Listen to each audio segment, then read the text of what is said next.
Et salut à tous, c'est Duelman pour ma chaîne YouTube. Aujourd'hui on se retrouve pour une petite vidéo sympathique puisque je me demandais à moi-même, est-ce que le fait de rouler à 30 km/h de vitesse moyenne ou 20 km/h de vitesse moyenne sur la e2 Booster influait vraiment sur son autonomie? Alors pour ça on va faire un test grandeur nature. Vous voyez, je passe du temps pour vous pour répondre à cette question, mais bon, ça m'intéresse aussi donc ça compte pas.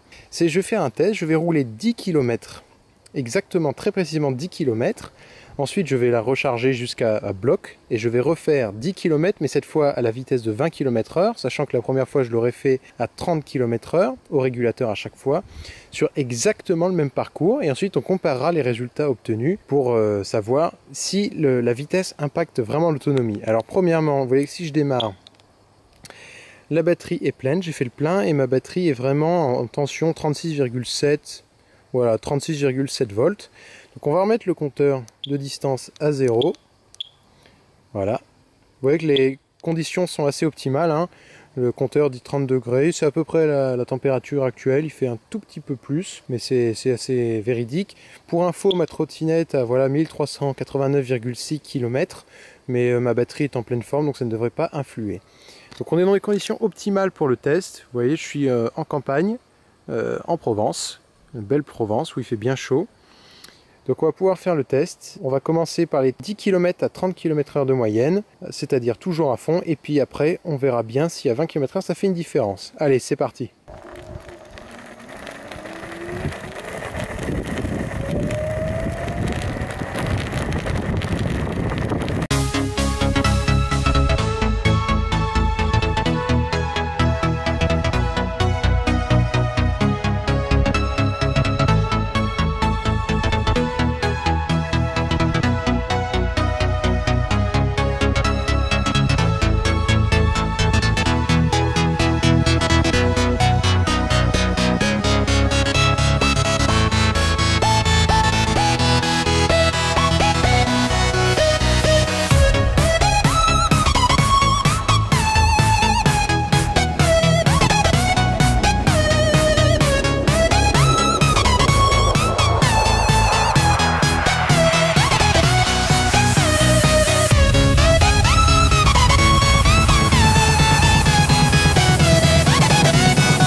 Voilà, on vient d'atteindre les 10 km à l'instant.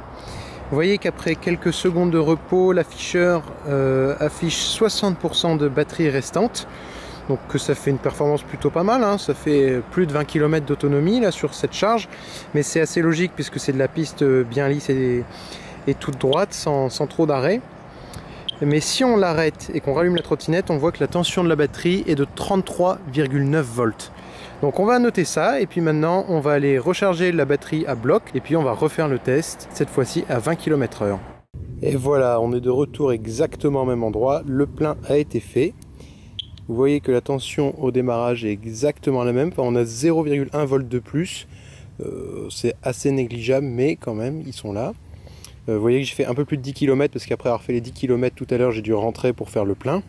Donc je vais remettre à 0. Et vous voyez qu'on est dans les mêmes conditions, hein. La température est quasiment la même, il n'y a quasiment pas de vent. Donc on va faire le même test comme prévu, mais à 20 km/h. Allez, c'est parti.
Voilà, on vient d'atteindre les 10 km et après quelques secondes de repos, vous voyez que l'afficheur affiche là 70%, contre 60% tout à l'heure. On va maintenant éteindre la trottinette et la rallumer pour voir le voltage de la batterie. Et vous voyez qu'ici il est de 34,6, donc c'est bien supérieur. Donc maintenant on va passer au calcul pour savoir de combien la consommation est supérieure. Alors si je me base sur le voltage et non pas sur ce que l'afficheur affiche en pourcentage pour calculer la consommation, c'est parce que l'afficheur des i2 n'est pas très fiable, alors que le voltage indiqué de la batterie qui est mesuré au démarrage, lui est très fiable. Donc on voit que à 30 à l'heure, au démarrage, la tension, comme on l'a vu, était de 36,7 volts et à la fin, 33,9. Ce qui fait une différence de 2,8 volts, alors qu'à 20 à l'heure, la différence n'était que 2,2 volts. Donc, si on veut calculer en pourcentage ce que ça fait, on va le faire tout de suite. Alors, il faut faire 2,2 moins 2,8 divisé par 2,8 fois 100. Voilà, donc ça nous fait une différence de consommation de moins 21,43% en roulant à 20 km/h au lieu de rouler à 30 km/h. Donc c'est une différence, en gros, un très gros 20% qui est quand même énorme, mais je dirais que c'est même encore plus que ça, parce que vous voyez, la deuxième fois, elle était à 36,8 au lieu de 36,7 au départ. Mais j'ai eu un peu plus de vent de face dans la deuxième fois à 20 km/h, donc je pense que la consommation est à peu près égale que si j'étais démarré à 36,7. Donc si ça avait été 36,7, enfin, je dirais que c'est l'équivalent. En fait, on a une différence que de 2,1 volts au lieu de 2,2 sur la version à 20 km/h. Donc si on le corrige, à 2,1 volts, on voit que c'est 25% de moins. Pour simplifier, on peut dire qu'on a entre 20 et 25% de consommation en moins si vous roulez à 20 km/h de moyenne de manière constante plutôt que 30 km/h. Le gain de temps est quand même conséquent à 30 km/h au lieu de 20. J'ai mis à peu près 20 minutes au lieu d'une demi-heure à 20 km/h.